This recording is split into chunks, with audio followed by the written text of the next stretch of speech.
قبره مد بصره. آمين آمين. الفاتحة.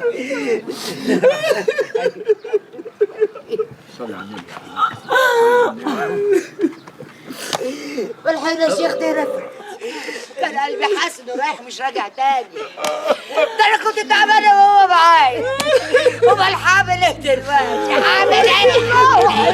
وحيد الله يا اخوه. اللي كان خلاص هيجهزك راح يا سعاد.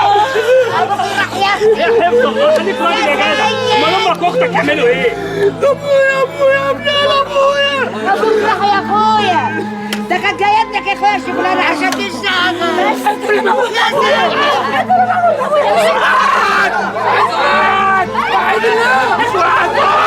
مش وقته. هتموت ابوك مات قضاء وقدر الله يرحمه. معلش احنا اسفين يا استاذ، ده برضه مهما كان ابوها يعني وهي ما تقصدش اي حاجه. الله يرحمه وانا مقدر هذا. يلا بينا يا جماعه. صدق الله العظيم. يا واد يا منيل على عينك انت، ما تقوم بقى يا واد. قوم شوف الراجل اتدفن ولا لسه. حاضر اقوم.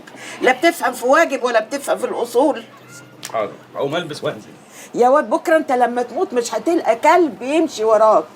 ليه يا السيره دي على الصبح ليه؟ اياك انت فاكر نفسك هتقبض في الدنيا. قوم يا اخويا قوم البس. لما بنموت ما بنلبسش حاجه.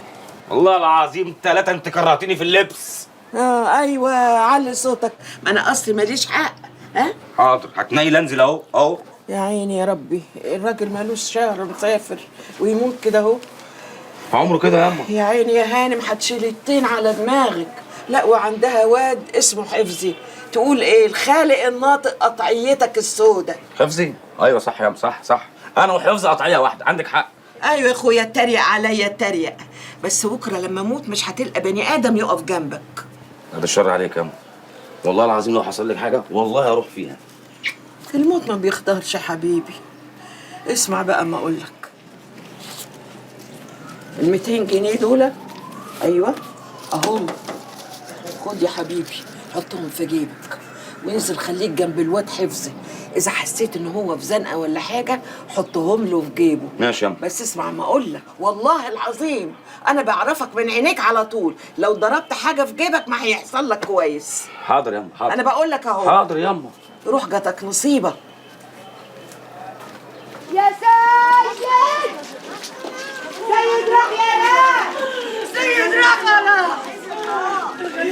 سيد راح. شوفني ماشي خلاص. ابوك ماشي يا سعاد. بس يا ابوك رايح. لا خلاص. سيد يا بنت. لا نشرب يا بنت. نشرب يا بنت. وسيد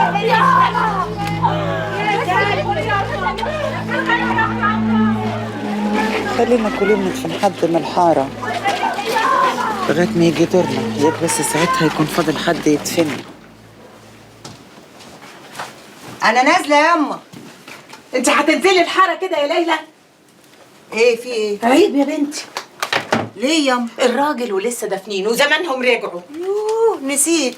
بقول لك ايه، انا هنشر الغسيل وانت لما تشوفي سعاد بيعزيها. حاضر. أنت غسلتي البلوزة السوداء؟ ايوه. يوه أمال أنا ألبس إيه دلوقتي؟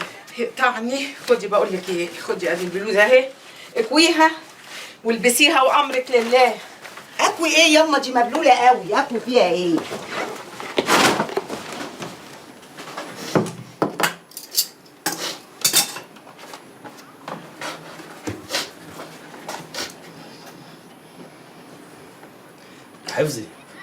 حفظي بسم الله. يلا الاكل اهو. الباقي في حياتك يا حفظي. حياتك الباقي. والله كان نفسي اروح معاكوا الطرب، بس الله يجازيه بقى بلال هو اللي مرضيش. هتروحي فين وتعملي ايه؟ واحنا عرفنا نسكت النسوان من الصويت؟ فين السلطه يا رضا؟ اهي السلطه. السلام عليكم. سلام ورحمه الله وبركاته. بسم الله يابا. سبقتك. باقي في حياتك يا حفظي. حياتك الباقي. والله ابوك كان راجل عزيز علينا، فراقه كان صعب. انا مش عارف جايلكوا نفسي ازاي تاكلوا.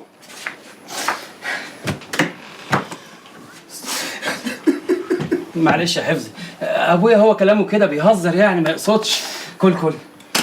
كل حرام الاكل قدامك كده ما يصحش.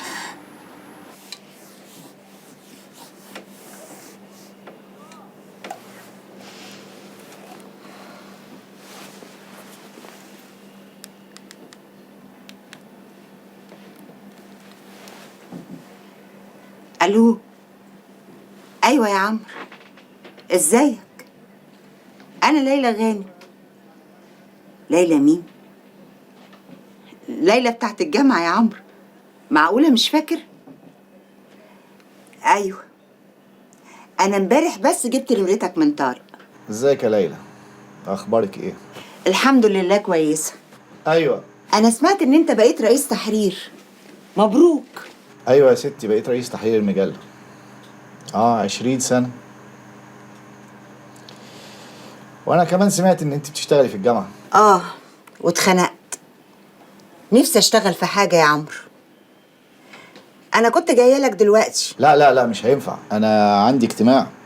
كنت عايزه اتكلم معاك في حاجه. في دماغي شويه مشاريع فنيه خاصه بالمجله عندك. كلميني في اي وقت، انا هسجل نمرتك. طيب يا عمرو، هبقى اكلمك واحدد ميعاد. ماشي، كلميني. انا مبسوطه اللي سمعت صوتك. مع السلامه. مين اللي مش طايقها دي؟ دي واحده ايام الجامعه، ايام ما الواحد كان لسه مراهق وشيوعي والكلام الفاضي ده. ما انت اكيد عشت الايام دي وعارفاها. لا يا حبيبي، وانا عايشها ليه؟ ايام زفت بعيد عنك.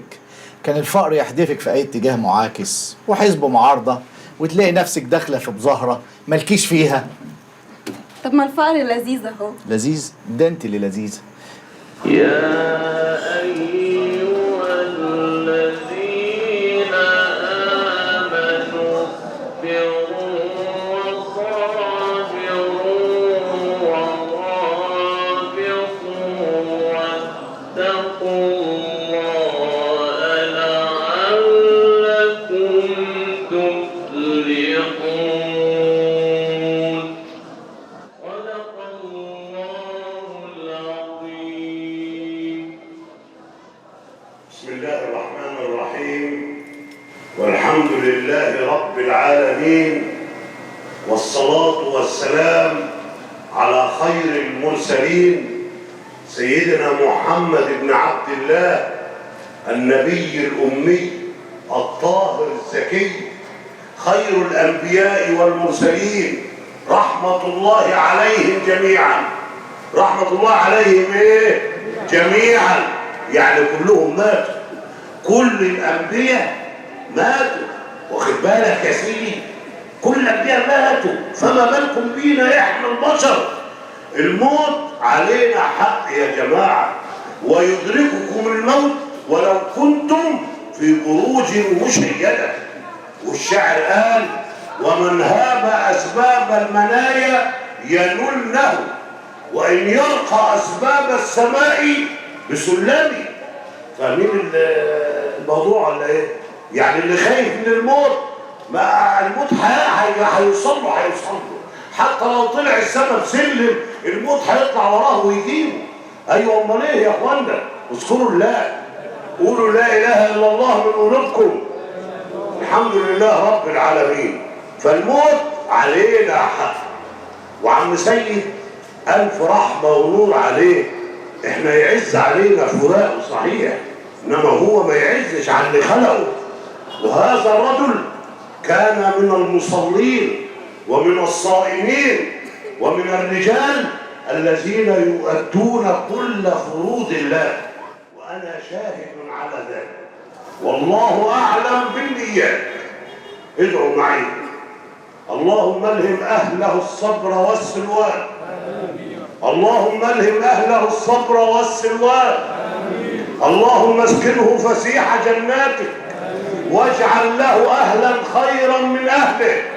امين يا رب العالمين. وصلى الله على سيدنا محمد، والسلام عليكم ورحمه الله وبركاته. اتفضل يا مولانا. صباح الفل يا جماعه. قشطة يا معلم. خفنا يا عم. ايه يا ميمي؟ يا عليكم يا ابن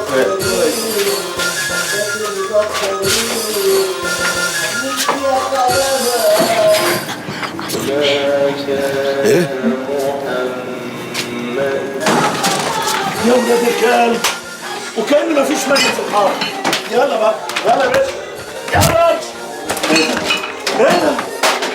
طبعا ما انت ابوك سايبك عشان تبوظ على الحاره، قلبها ما اخويا ابن الكلب. خلاص يابا بقى، احبسك خلاص. ورحمه امك لاحبسك يا جمال بتاع الحاره دي. خلاص يا ابني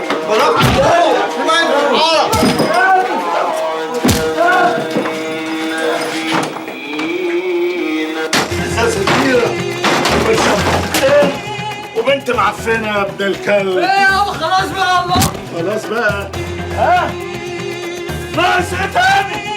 ايوه صدر لي القضيه اللي في وش امك دي ورحمه امك بعدين لك لسانك اللي اتعود عليا. خلاص يابا. خلاص يابا، وانا اللي كنت فاكر انك راجل وهعتمد عليك. اتاريك بتبعضر في فلوسي على النسوان والمخدرات يا ابن الكلب. خلاص بقى يابا. خلاص بقى يابا. خليك كده بقى زي الكلب يا رمة لغاية ما يقبل لك صح. يا رمة يا رمة. معلش يا اخويا، اوعى تزعل من الجماعه، هم ظروفهم وحشه قوي وانت سيد العارفين. المرحوم الف رحمه ونور عليه، كان ايديهم ورجليهم. الله يرحمه. علشان كذي يا عم تمام انا عندي قرشين ودي اعطيهم حقهم بس علشان ظروفهم، لكن مكسوف وين اروح وين اودي الفلوس؟ والله هو ابن واحد جنبنا اهو، بس انا رايي يعني ان احنا ندي القرشين دول للست امه وهي تتصرف بمعرفتها. ولا ايه؟ على امرك.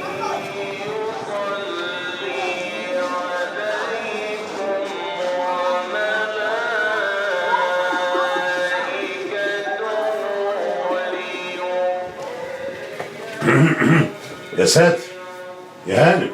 هانم ده الاستاذ تمام. اهلا يا استاذ تمام، اتفضل. يزيد فضلك يا هانم، الاستاذ صالح كان عايزك في كلمتين. شدي حيلك يا حجه، كلنا لها الله يرحمها. شد على الله يا استاذ، انا مش عايزاك تزعل من بنتي، ما هو اللي راح برضه كان ابوه. الله يرحمه. ولا قوه الا بالله. الراجل لا زعلان ولا حاجه، ده راجل اصيل وابن حلال. هو لو كان زعلان كان فضل قاعد معانا لحد دلوقتي، ربنا يبارك له ويكرمه. هو بس كان عايزك في موضوع كده يا هانم. انا هستناك بره يا استاذ صالح. ودي تيجي برضه يا استاذ تمام، ده البيت بيتك يا اخويا. يا حجه هذا مبلغ بسيط من حساب العم سيد الله يرحمه. خلي فلوسك في جيبك يا استاذ، احنا هناخد العوض. ما الدنيا دي كلها ما يكفينيش في ابويا. عوض ايه بس يا بنتي؟ ايه اللي انت بتقوليه ده؟ وحيد الله الله، استغفر الله العظيم يا رب. الراجل عايز يساعد، ما فيهاش حاجه يعني. تفضلي، هذا حق العم سيد، يعني انا مو يعطيكم لا حسنه ولا متفضل عليكم، بالعكس هذه فلوسه. ده انا بتتخرب. فلوس ايه بس يا استاذ؟ فلوس ايه؟ اوعي تقولي كده يا هانم، استغفري ربك. بيت ايه بس اللي اتخرب؟ ربنا سبحانه وتعالى ما بينساش حد، الراجل كتر خيره بيساعد، ما فيهاش حاجه يعني. وتفضلي، هذا كرتي، انا موجود بمصر شويه، اي شيء محتاجينه اتصلي فيني وانا تحت امرك. حاضر. تفضل معايا يا استاذ. شكرا، عظم الله اجركم، مع السلامه.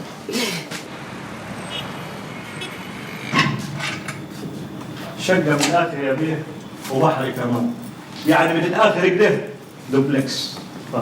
الشقه حلوه ومبين عليها شرحه. لا تمام، بس اقول لك انا ترى ماني قاعد اكثر من يومين ثلاثه بس. يا بيه حضرتك لو حتى هتقعد ساعه لازم تقعد مرتاح يا بيه. صح انت صح. عفوا. عن اذنك هذا الوالد. الو. هلا يبا. لا تفضل يبا، انا سامعك. ان شاء الله. بالعكس يا يبا، الناس اللي هني يطلعوا طيبين، لا ويرحبون ويحبون الضيوف. اي لا تطمن، انا وزعت الفلوس كلها الحمد لله وكلهم يشكرون، لا يمدحونك وايد، يبي يشوفونك عاد، يقولون لازم الوالد يجي لنا. ايه تفضل الشيخ. مشكور. شكرني بحاجه ثانيه. الله يخليك. شكرا. اي حاجه يا بيه. لحظه في الخدمه. الله يخليك. اي حاجه. مشكور. شكرا. تفضل، هذا علشانك. شكرا. لا يا يبا انا اكلم البواب. ايه لا معاك تفضل. حاضر على امرك. مع السلامه. Vecchia, vecchia! Vecchia, vecchia! Vecchia! يا عم Vecchia! يا عم ماما عاوزاك.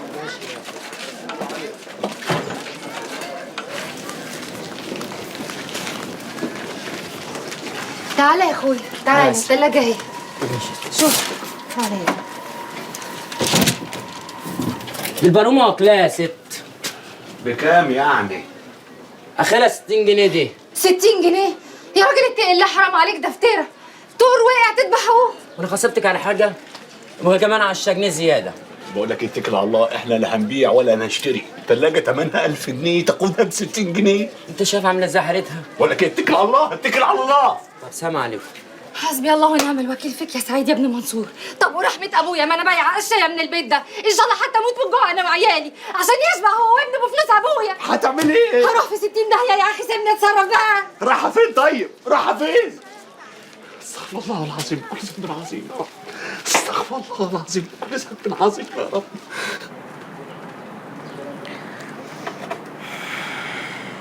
انت ساكت ليه؟ ما انت كمان ساكته. طب تحب نقوم نمشي؟ براحتك. على فكره يا خالد انت بايخ قوي النهارده.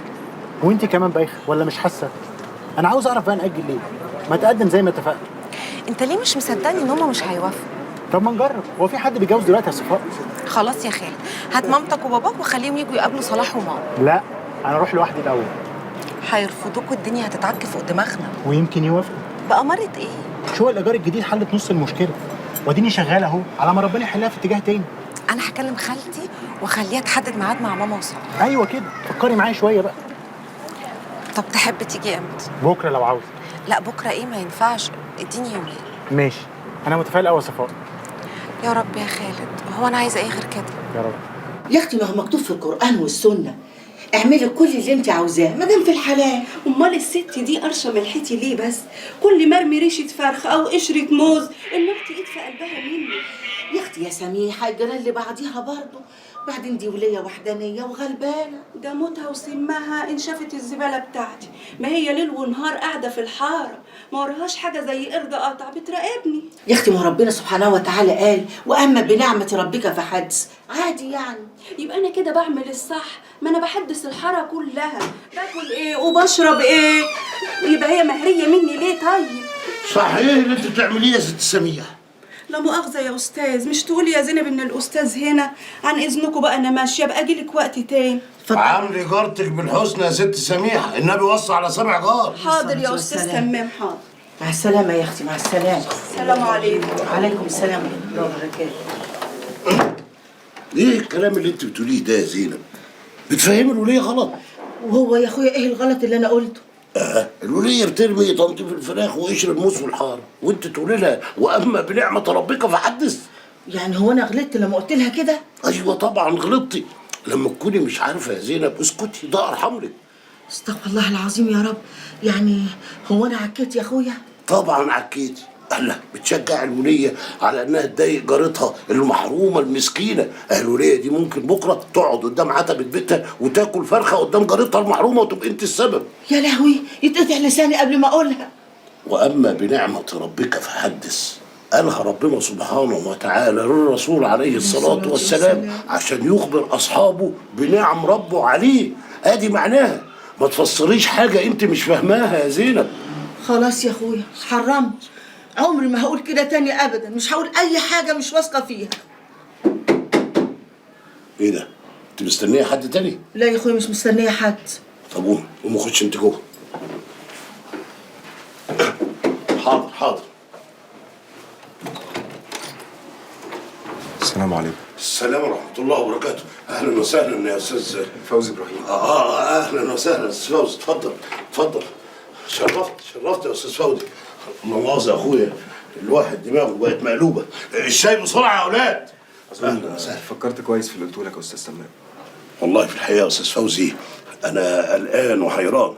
ده انا حتى طول المده اللي فاتت بحاول اخرج الموضوع من دماغي، بس الصراحه يعني انا لسه بفكر. انا مش فاهمك، ازاي تبقى راجل دين وتبخل على الناس بعلمك؟ ربنا ما قالش كده. هو يا استاذ زي ما حضرتك شايف كده، يعني في بيتي مفيش تلفزيون. قلت لك 1000 مره سهله، اقفل كل القنوات اللي انت شايفها مش كويسه، وبعدين ناس كتير قوي عملت كده. انا مش هطول عليك. الراجل صاحب القناه سمع صوتك وطريقه شرحك للدراسه، وبعدين مهتم جدا ان انت تبقى معانا. وادي العقد. عقد ايه ده؟ اقرا العقد على مهلك وبكره ان شاء الله نتقابل. ربنا يسهل. حاضر.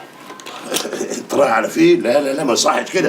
الشاي يا اولاد بسرعه، عيب كده. ربنا يخليك. ما ينفعش. والسواق واقف تحت، معلش. اشوف حضرتك بكره ان شاء الله. ان شاء الله. السلام عليكم. السلام. بكره لو حابب ان شاء الله العربيه بالسواق اللي تحت امرك. الله يخليك. اتفضل حضرتك. شرفت يا استاذ فوزي ابراهيم. السلام عليكم. السلام ورحمه الله وبركاته. السلام ورحمه الله وبركاته. استغفر الله العظيم يا رب. ايه ما عملتيش الشاي ليه؟ مش عيب كده يا زينب؟ يا اخويا بصراحه بقى اتكسفت، وبعدين انا سمعت كل حاجه، ده حتى المواصلات هيوفروها لك. سمعت كل حاجه؟ حرام. يلا ربنا يسامحك. خلاص يا زينب سيبيني دلوقتي وانا هقعد مع نفسي كده وافكر. تفكر في ايه يا اخويا؟ على البركه. ربنا يسهل يا رب. لو في خير قربوا مننا، ولو في شر ابعدوا عننا. امين يا رب العالمين. انا رايحه جايه كده لقيت واحد عداوه. يا ده انجز بقى. ماشي اقعد. بنرحب كلنا بالضيف الجديد على الغرفة الأستاذ كريم بركة. هنسيب الأستاذ كريم يعرف نفسه ويقول وظيفته وهوايته، بالإضافة طبعا لهواية الشعر. المايك معاك يا كريم. السلام عليكم.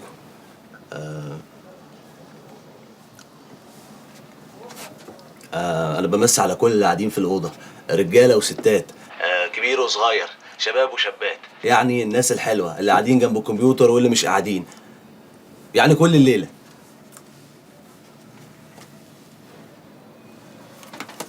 هم بيضحكوا ليه؟ هم مين دول اللي بيضحكوا؟ انا ما سمعتش حد بيضحك. يا حرف ليه؟ مكتوب كتير اهو، يعني بيضحكوا.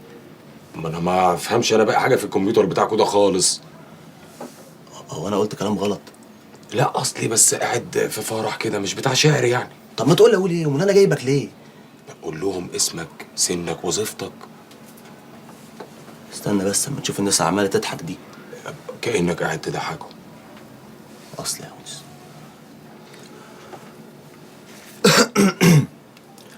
يا جماعه الكلام اللي انتوا سمعتوه ده كان كلام واحد صاحبي، كان اول مره يخش على النت. لما قالوا له عرفنا على نفسك يعني، فانا قلت اقلده عشان بدايه التعارف ما بيننا يكون ضحكه كده. انا كريم بركه، شاب مصري وبشتغل في الاستيراد والتصدير.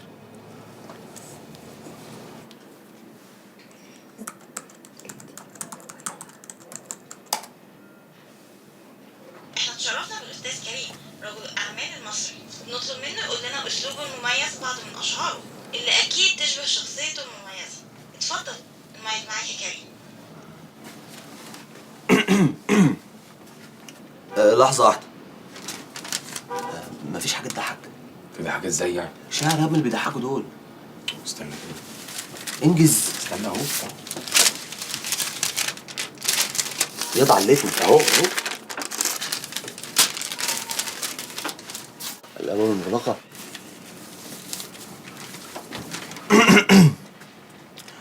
بيغمز لي غمزت له، رفع حاجبه رفعت له، طلب كبده طلبت له، قعد لحظه قعدت له، سرح مني سرحت له، طلب قهوه طلبت له، ظبط مخه ظبطت له، بيغمز لي غمزت له. ودي كانت اول قصيده يقولها صاحبنا بتاع النت. الله الله الله، ليه كده يا كريم؟ لا تشوق ولا تدوق، وبعدين كل شيخ وله طريقه. انا متاكد ان كل العالم دي اعجبت بيا، بس المهم انا متاكد انها هتفكر فيا. يا جماعة أنا بعدي متعرفة عليه من أسبوع واحد، أكيد في شي بالكونكشن حصل. أول ما راح يظهر على النت راح أبعت له انفيتيشن بسرعة. أوكي أنا مضطرة أسيبكم، باي. ده أنت فظيع، ده أنت كويس إنك ما كملتش تعليمك، كان زمانك خربتها. خد ياض خد حقك أهو. حقيقة يا كريم احنا أصحاب، أنت كده بتجرحني يا أخي. لا لا لا، ما بحبش الكلمة تحت أصحاب دي، وبعدين الشغل شغل، أنت قعدت ساعتين والساعة ب 10 جنيه، يبقى كده تمام؟ تمام يا سيدي. أعمل لك شاي؟ لا انا مش عايز اشرب شاي، انا همشي، بس انت هتقول لهم ايه؟ ما تشغلش بالك، الكهرباء قطعت في مصر ولا الكهرباء ما بتقطعش. ده انت مصيبه، ده انت مصيبه. اجي لك بكره؟ لا لا لا اتقل بقى شويه، تعال بعد بكره. ماشي يا سيدي. سلام. سلام. شمس والنبي انا مش عايزه اتاخر. طيب انا كده كفايه عليا قوي ان انا شفتك بقى، لو سبب لي كلام ممكن تروح. لا انا ما اقصدش، ما يصحش يعني اروح واسيبك وانت بالذوق ده. يعني نتاخر براحتنا صح؟ متاخر. نتاخر.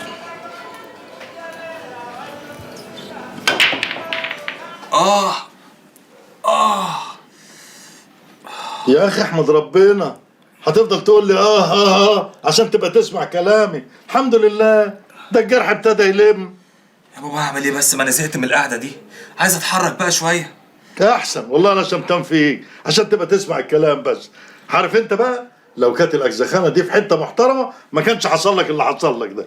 يا بابا اللي حصل لي ده كان ممكن يحصل لي في اي حته، وبعدين هي الاماكن النظيفه دي ما فيهاش عيال مدمنين. فيها بس ولاد ناس، لا معاهم مطاوه ولا معاهم سينج، عشان بس تبطل مقاوحه، والا احلف ابيع الاجزخانه دي من بكره والله. يا بابا انت برضو خبرتك كبيره وانت دماغك ناشفه. ها عايز ايه بقى؟ يا اخي استنى، ده انت لسه شاب، مستقبل قدامك كبير. بكره تزهق شغل، هتتغرز في الشغل.